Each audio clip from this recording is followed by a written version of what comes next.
नमस्कार बंधु माने आपणकर जदि कुंभ राशि होता है तो यही वीडियो को थोड़े मात्र शेष पर्यंत देखंतु कहीं कुंभ राशि व्यक्ति विशेष मानकर जीवन में यही पवित्र दुर्गा पूजा ठारू बदलवाक जाऊँगी कहीं चलित वर्ष दुर्गा पूजा को बहुत खास बोली मना जाऊँगी कहीं दिन सुदशा व्रत पड़ुअछि एवं ग्रह रे अनेक महासंयोग बनवाक जाऊँगी अनेक ग्रह नक्षत्र चलन गोटे बहुत बड़ परिवर्तन हेबाकू जाउछि जहाद्वारा एमानंक जीवन में चलुथिबा समस्त दुख कष्ट एवं समस्या अंत हेबाकू जाउछि एवं पुणी थरे खुशी फेरिबाकू जाउछि। देखंतु आपणकर भाग्य स्थान को मंगल बुध एवं सूर्यंकर गोचर हेबाकू जाउछि जहा फल रे आपणकर त्रिकोण दुई गोटी राजयोगर निर्माण हेबाकू जाउछि। यह सहित शुक्र एवं सूर्य राशि परिवर्तन करिवे एवं शनि मध्य वक्री मार्गी चलन करिवे जहाद्वारा आपणकर जीवन में किछि बड़ हेबाकू जाउछि आपणक जीवन में चलिथिबा समस्त दुख कष्टर अंत हेबाकू जाउछि। पुनर्बार एही दुर्गा पूजा ठारू आपणक जीवन में खुशी फेरिबाकू जाउछि। तेबे आसंतु जानिबा एही दुर्गा पूजा ठारू आपणकर जीवन में कौन सबु बड़ परिवर्तन हेबाकू जाउछि। एहा पूर्वरु जदि आपणकर भी कुंभ राशि होइथिले एवं आपण माँ दुर्गा को मनरु भक्ति करुथिले तेबे एही वीडियो को लाइक करी कमेंट बॉक्स रे जय माँ दुर्गा अवश्य लिखि दियंतु।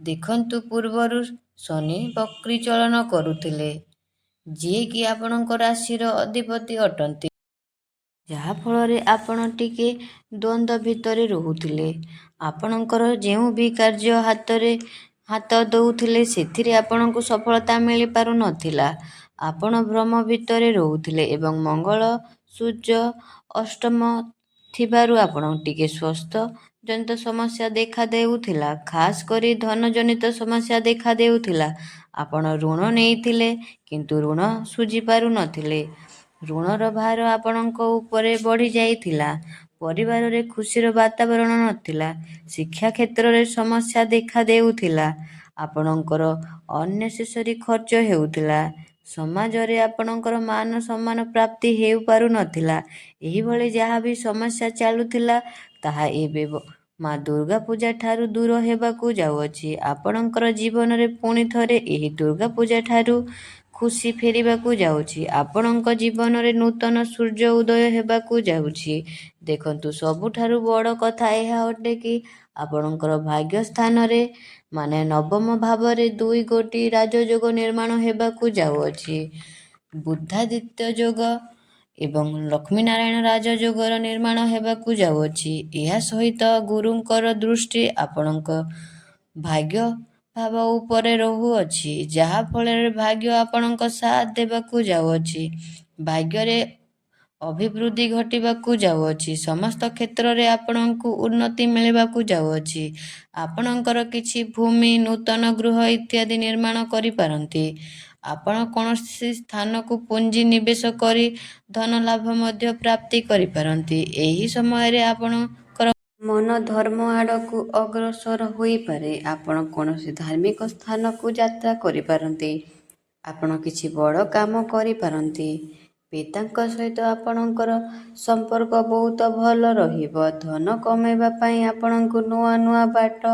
मध्य प्राप्ति हेबो जो माने शेयर मार्केट स्टॉक मार्केट रे काम करंती सेमानंकु आकस्मिक भाव रे धन प्राप्ति हेबार मध्य जोग बनुअछि काहेकिना राहु आपणकर लग्न रे विराजमान अछंती एवं नक्षत्र परिवर्तन तो आपण किछि बड़ करिबाकू चेष्टा करि पारंती एवं एथिरे सफल मध्य हेबे आपण निजे लक्ष्य करिवे आपणकर जीवन रे आकस्मिक भाव रे मध्य समस्त घटना घटिबो आकस्मिक भाव रे आपणकू लाभ हेबो समाज रे आपणकू मान सम्मान प्राप्ति हेबो लोकप्रियता बढ़िबो आपण समस्त कार्य को स्मार्ट वे रे काम को करिबा पई चेष्टा करिवे एवं आपणक पाखकू नुआ नुआ काम आसीबो आपण समस्त टार्गेट को अचीव करिवे काहेकिना कैरियर भावर अधिपति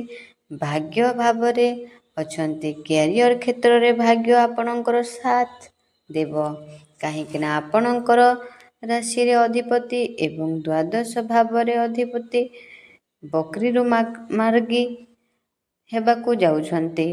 ଯେଉଁମାନଙ୍କ ବିଦେଶରେ ରହି କୌଣସି କାମ କାର୍ଯ୍ୟକୁ କରୁଛନ୍ତି କିମ୍ବା ବ୍ୟାପାର ବାଣିଜ୍ୟ କରୁଛନ୍ତି, ସେମାନଙ୍କୁ ବହୁତ ଅଧିକ ଉନ୍ନତି ଦେଖିବାକୁ ମିଳିବ। ଏହି ଦୁର୍ଗା ପୂଜା ପରେ ଆପଣ ଦୂର ସ୍ଥାନକୁ ଯାତ୍ରା ମଧ୍ୟ କରିପାରନ୍ତି। ବ୍ୟାପାର ବାଣିଜ୍ୟରେ ବହୁତ ଅଧିକ ଉନ୍ନତି କରିବେ। ବ୍ୟାପାରକୁ ନେଇ ନୂଆ ନୂଆ ଆଇଡ଼ିଆ ଆସିପାରେ। ଆପଣ କିଛି ନୂତନ ବ୍ୟାପାର ମଧ୍ୟ ଆରମ୍ଭ କରିପାରନ୍ତି ଏବଂ ପୁଞ୍ଜି ନିବେଶ ମଧ୍ୟ କରିପାରନ୍ତି। ପୂର୍ବ ଅପେକ୍ଷା ଆପଣଙ୍କର ଆୟରେ ବୃଦ୍ଧି ଦେଖିବାକୁ ମିଳିବ। କିନ୍ତୁ ଏଠି ଗୋଟେ କଥା ମନେ ରଖନ୍ତୁ, କେତୁ ଆପଣଙ୍କର ସପ୍ତମ ଭାବରେ ଥିବାରୁ ଆପଣ ଯଦି ପାର୍ଟନରସିପ୍ ଯଦି କିଛି ବ୍ୟାପାର ବାଣିଜ୍ୟ କରିଛନ୍ତି, ତାହେଲେ ଭାବିଚିନ୍ତି କାମ କରନ୍ତୁ। ଆଖି ବନ୍ଦ କରି କାହାକୁ ବିଶ୍ୱାସ କରନ୍ତୁ ନାହିଁ, ନହେଲେ ସମସ୍ୟାରେ ପଡ଼ିପାରନ୍ତି।